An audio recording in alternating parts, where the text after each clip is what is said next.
तो बच्चों इस प्रश्न को ध्यान से पढ़िए कि एक अध्यापिका जी हैं। अध्यापिका बताती है कि उनकी कक्षा में एक विद्यार्थी द्वारा प्राप्त किए गए अधिकतम अंक और प्राप्त किए गए न्यूनतम अंक का दुगना जमा 7 है। प्राप्त किए गए अधिकतम अंक और 87 है, तो प्राप्त किए गए न्यूनतम अंक क्या है? पहले प्रश्न को समझिए। थोड़ा सा हम डिसमिस हो रहे थे प्रश्न को समझने में ही। कोई जरूरी नहीं है कि कोई एकदम बहुत बड़ा, हम मेरा जो कमी रहता है मैं खुद बताती हूँ। तो इसमें जो बताया है अध्यापिका जी बताते हैं कि एक बच्चा सिर्फ एक ही एग्जाम देता है, एक ही विषय का, अलग अलग सब्जेक्ट का। तो मान लिया जाए कि अंग्रेजी है और कितना नंबर के रहता है बेटा? 50 नंबर में अंग्रेजी में तुम ले आया कितना?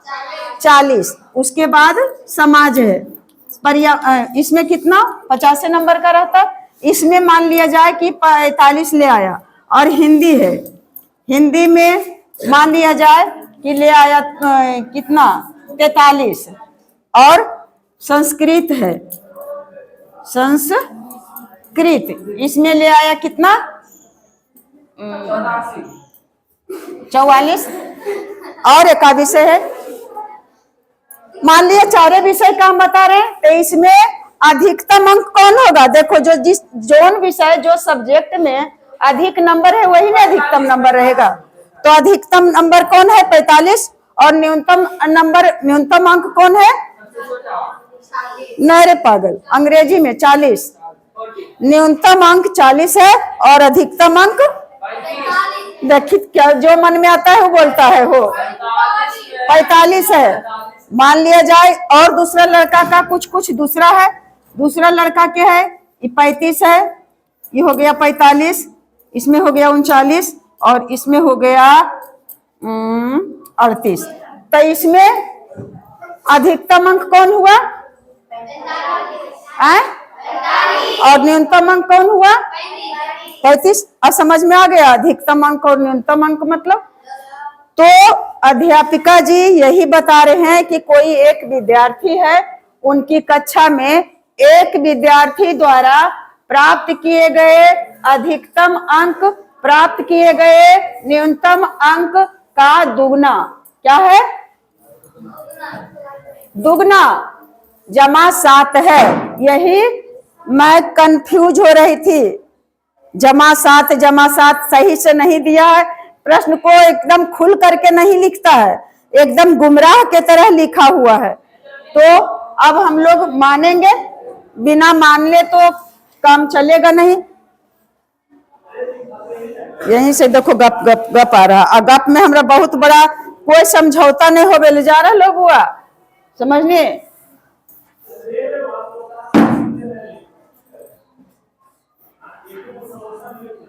तो माना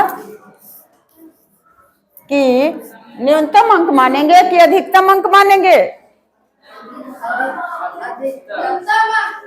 अधिकतम अंक तो दिया गया है।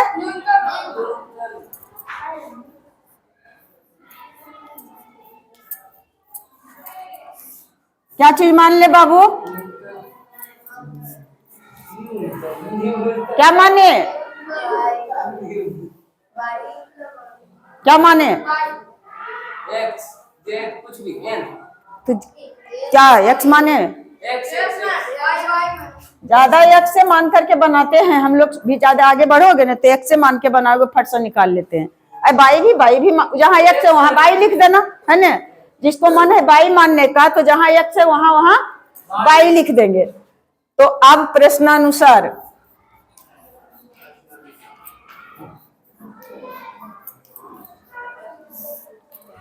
अब पढ़ो फिर। अध्यापिका बताती है कि उनकी कक्षा में एक विद्यार्थी द्वारा प्राप्त किए गए अधिकतम अंक प्राप्त किए गए न्यूनतम अंक का दुगना, प्राप्त किए गए न्यूनतम अंक का दुगना। तो न्यूनतम अंक कितना माने हैं? x। तो x का दुगना, x का तो कितना हो जाएगा? दुगना के मतलब 2 से 4 का दुगना कितना होगा? 4 का दुगना, क्योंकि 4 में 2 से गुना करिए 8 हो गया। 3 का दुगना क्या किए, कितना से, दुगना में कौन चीज से गुना होता है, तिगना में कौन चीज से गुना करेंगे, चौगुना में, 5 गुना में, हाँ। तो कहता है कि जो न्यूनतम अंक है उस न्यूनतम अंक का दुगना यानी 2 से गुना करने पर दुगना। यहीं पर तो हम कंफ्यूज हो रहे थे। जमा 7 है, जमा के मतलब उसमें और 7 जुड़ा हुआ है। हाँ, तो इसमें क्या कर देंगे बच्चा, 7 को जोड़ दिए और तब प्राप्त किए गए अधिकतम अंक 87 है। यानी इसको कितना, अधिकतम अंक कितना है, 87 है। समीकरण तो बन गया। इसको और करेंगे तो x में 2 से गुना करेंगे तो कितना हो जाएगा, 2x और जोड़ 7 और बराबर 87 है ना। अब करते जाएं आगे। या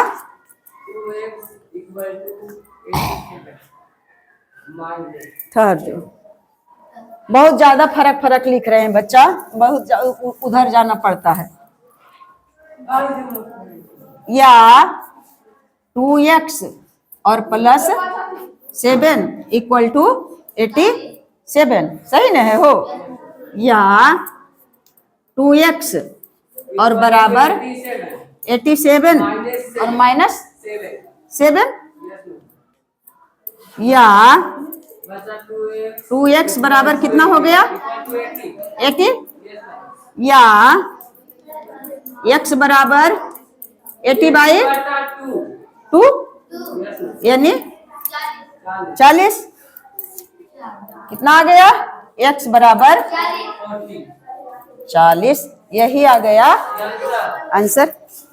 यही खाली यहाँ हट जाता है, x बराबर कितना। अच्छा, इधर आगे हाँ, हम जब ने तब अभी अटवाइबे करेंगे हो, कई बार मिटावे पड़े। या 2x बराबर कितना हो गया, 80, या x बराबर 80/2 यानी 40, या x बराबर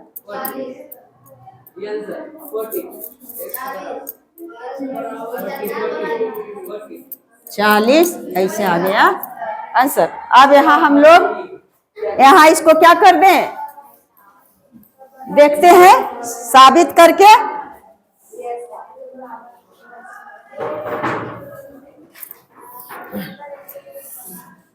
क्या है, समीकरण बना है, यहां से उठावे x का 2 जोड़ 7 बराबर 87। तो क्या x का मतलब कितना, मान कितना आया, 40 का 2 7 87 यानी 40 दूना 80 और जोड़ 7 और कितना, 80 और 7 87 आ गया।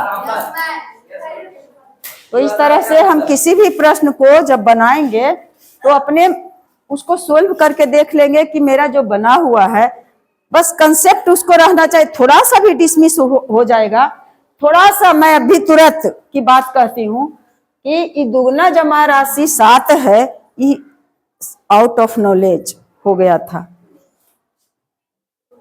तो आप लोग खूब पढ़ें, स्वस्थ रहें, क्योंकि स्वस्थ शरीर में ही स्वस्थ मन निवास करता है, और स्वस्थ मन रहेगा, स्वस्थ शरीर रहेगा, तब पढ़ने में मन लगता है और पढ़ाने में मन लगता है। अस्वस्थ अगर शरीर रहेगा तो ना तो पढ़ने में मन लगता है और ना तो पढ़ाने में मन लगता है। मेरा आवाज जितना रहता था, बहुत चाहने के बाद आज मैं उतना आवाज निकाल रही हूँ जबरदस्ती। मुझे ऐसा लगता है कि मेरे कारण हमारे बच्चे कहीं पिछड़ न जाए, और मैं अपने जी जान से अधिक तुम लोग के भविष्य का चिंता करती हूँ। इसमें आप लोग को विश्वास, बिलीव हो या तो न हो, लेकिन मुझे ऐसा लगता है। और इन्हीं बातों के साथ मैं आप लोगों से विदा लेती हूँ। जय हिंद, जय भारत।